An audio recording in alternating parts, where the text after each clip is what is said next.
नमस्कार, स्वागत है हमारे YouTube चैनल न्यू सक्सेस मंत्रा में एक बार फिर से। दोस्तों, आज हम लोग देखेंगे इंडेफिनिट प्रोनाउन। इसके पहले हमने रिफ्लेक्सिव प्रोनाउन और पोसेसिव प्रोनाउन का वीडियो बना रखा है, उसको जाके आप हमारे YouTube चैनल पर देख लीजिएगा। उम्मीद करते हैं ये आपको बहुत ही अच्छा लगेगा, इंडेफिनिट प्रोनाउन बिल्कुल समझ में आएगा। इसको हम लोग जानने के बाद इससे जुड़ी अब जो भी इंपॉर्टेंट क्वेश्चंस होंगे जो कि हमारे एग्जाम पॉइंट ऑफ व्यू से बनते हैं, उन सभी क्वेश्चंस को हम देखने का प्रयास करेंगे, समझने का प्रयास करेंगे। कोई दिक्कत नहीं है। साथ में जो है एक और चीज़ है कि अगर वीडियो अच्छा लगे तो लाइक ज़रूर कीजिएगा, शेयर कीजिएगा, और अभी तक सब्सक्राइब नहीं किया हमारे चैनल को तो सब्सक्राइब जरूर कर लीजिएगा, ताकि हमारी हर एक अपडेट आप तक आसानी से पहुंच जाए।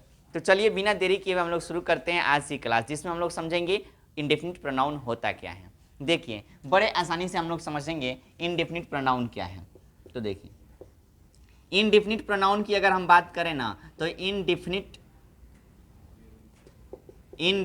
प्रोनाउन जो होता है इसका हिंदी हो जाएगा आपका अनिश्चयवाचक सर्वनाम। इनडिफिनिट प्रोनाउन का मतलब हो गया अनिश्चयवाचक सर्वनाम। अगर इसकी डिफिनीशन की बात करें तो डिफिनीशन बिल्कुल ही आसान होगा। सिंपली आप याद रखिएगा इसका डिफिनीशन कि द वर्ड विच डिनोट्स, याद क्या रखना है, the word which denotes N uncertain things, the word which denotes an uncertain thing is called indefinite pronoun, is called indefinite pronoun। ठीक है, तो आपने क्या समझा कि the word which denotes N uncertain things is called indefinite pronoun, यानी कि जिस शब्द से कोई अनिश्चितता की बात पता चलता है, अनसर्टेनिटी की बात पता चलता है, अनसर्टेन थिंग्स हो, ठीक है, अनसर्टेन चीज़ें पता चलें, तो उसको हम लोग इंडेफिनिट प्रोनाउन के अंतर्गत करते हैं। ठीक है, ये इसके अगर एग्जाम्पल हम लोग देखें तो याद रखिएगा, सिंपल डैश डैश वन से बने शब्द, ठीक है, इंडेफिनिट प्रोनाउन के अंतर्गत आते हैं। डैश डैश वन से बने शब्दों में अगर देखें तो जैसे आपका समवन, ठीक है, समवन, एनीवन, ठीक है, anyone, everyone, anyone, everyone, no one, ठीक है, ये सभी जितने भी वर्ड हैं ये सभी इंडेफिनिट प्रोनाउन के अंतर्गत आते हैं। ठीक है, इसके अलावे अगर डैश डैश बॉडी से बने शब्द देखें तो जैसे आपका समबॉडी, क्या होगा, समबॉडी हो जाएगा, एनीबॉडी हो जाएगा, ठीक है, समबॉडी, एनीबॉडी, एवरीबॉडी,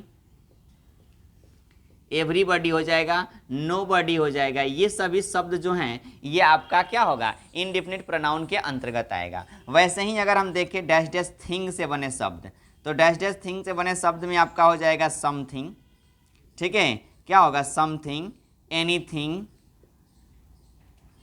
एनीथिंग, उसके बाद आपका एवरीथिंग, ठीक है, एवरीथिंग, उसके बाद आपका नथिंग, ठीक है। इसके अलावे और भी हो सकता है, जैसे आपका ऑल होता है, नॉन होता है, ठीक है, तो ये सभी आपके क्या होंगे, इंडेफिनिट प्रोनाउन में हो जाएंगे।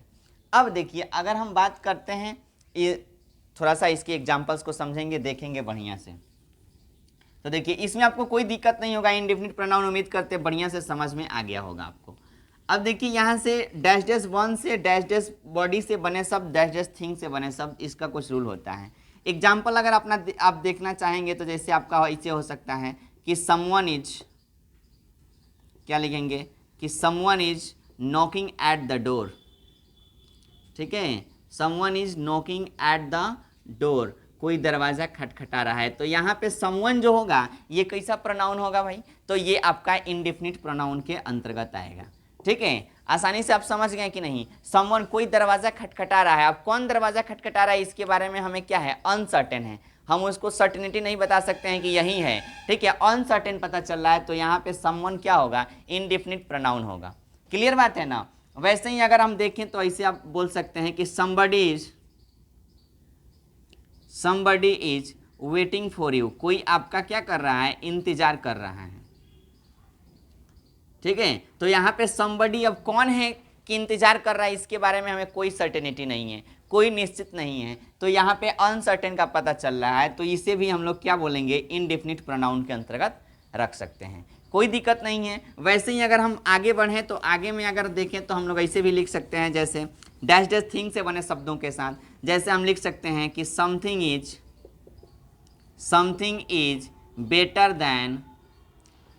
इज बेटर दैन नथिंग, ऐसे हम लोग बोल सकते हैं ना।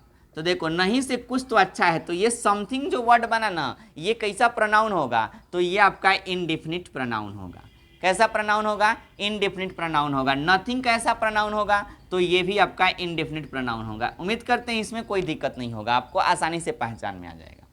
अब देखिए हमेशा इससे जुड़ी चीज़ आपको याद रखना है कि समवन यानी कि कोई भी इंडेफिनिट प्रोनाउन होगा ना, तो देखिए आपको यहाँ पे हम बता देते हैं कि डैश डैश वन और डैश डैश बॉडी, याद रखिएगा डैश डैश वन और डैश डैश बॉडी, ठीक है। इससे जुड़ी दो बातें आपको याद रखना है। कौन कौन सी दो बातें हैं? तो सिंपल आप याद रखिएगा कि डैश डैश वन और डैश डैश बॉडी से बने शब्द जो भी होंगे, ठीक है, इनके साथ हमेशा सिंगुलर वर्ब का प्रयोग किया जाता है। पहला चीज याद रखिएगा, कौन सा वर्ब? सिंगुलर वर्ब का प्रयोग किया जाएगा। उसके बाद हमेशा डैश डैश वन और डैश डैश बॉडी से बने शब्दों के साथ पोसेसिव केस के रूप में, कौन सा केस? पोसेसिव केस के रूप में हमेशा इज, हिज और हर का प्रयोग किया जाएगा। सिंपल समझा कि नहीं आपने? तो देखिए dash dash one dash dash body से बने शब्दों के साथ आप सिंगुलर वर्ब, ठीक है, और dash dash one dash dash body से बने जो भी होंगे इसके साथ पोसेसिव केस के रूप में हम हिज या हर का प्रयोग करेंगे। तो इससे जुड़ी दो बातें आप याद रखिएगा। तो आप देखेंगे समवन, इसके साथ जो भी वर्ब आएगा ना, सिंगुलर वर्ब आएगा। तो देख रहे हैं आप यहाँ पे इज वर्ब आया है, सिंगुलर वर्ब है। वैसे ही बॉडी, समबॉडी से बने शब्द, समबॉडी के बाद जो भी होगा तो यहाँ पे इसके बाद क्या, कौन सा वर्ब आएगा? इज आएगा। तो आपने देखा कि dash dash one dash dash body के बाद हमेशा हमें दो चीज़ याद रखना है, सिंगुलर वर्ब इसके बाद आता है, कंफर्म है, और इसके साथ पोसेसिव केस के रूप में हिज या हर का प्रयोग किया जाता है। यहाँ तक कोई दिक्कत नहीं होगा आपको। अब हम लोग बातें करते हैं डैश डैश थिंग की। तो देखिए डैश डैश थिंग से बने शब्द जो होते हैं, जैसे समथिंग, एनीथिंग, एवरीथिंग, नथिंग, इससे भी जुड़ी दो बातें हैं। उन बातों को याद रखना है कि इसके बाद हमेशा सिंगुलर वर्ब का प्रयोग किया जाएगा। सीखे ना भाई, कमाल की बात, ठीक है, कि इसके बाद हमेशा सिंगुलर वर्ब का प्रयोग किया जाएगा। और देन इसके साथ अगर पोसेसिव केस के रूप में हम लोग बात करें तो इसके साथ पोसेसिव केस के रूप में इट्स का प्रयोग किया जाएगा, न कि हिज या हर का प्रयोग किया जाएगा, ठीक है। अगर डैश डैश थिंग है और इसके साथ अगर पोसेसिव केस के रूप में हिज या हर का प्रयोग किए हैं तो वो सरासर गलत है। इसके साथ पोसेसिव केस के रूप में इट्स का प्रयोग किया जाएगा, और तीनों के साथ मतलब dash dash one, dash dash body और डैश डैश थिंग से तीनों से जो भी शब्द बनता है, जैसे somebody, everybody, anybody, something, anything, कुछ भी, तो इनके साथ सिंगुलर वर्ब का प्रयोग किया जाएगा। उम्मीद करते हैं ये इंडेफिनिट प्रोनाउन आपको बिल्कुल अच्छे तरीके से समझ में आ गया है, ठीक है। आया है तो देखिए शेयर करना ना भूलिएगा, सब्सक्राइब जरूर कर लीजिएगा ताकि हमारी हर एक अपडेट आप तक आसानी से पहुंचे। आज के लिए इतना ही, फिर मिलते हैं हम लोग अगले वीडियो में। तब तक के लिए bye bye, take care, love you, I love you, जय हिंद, जय भारत।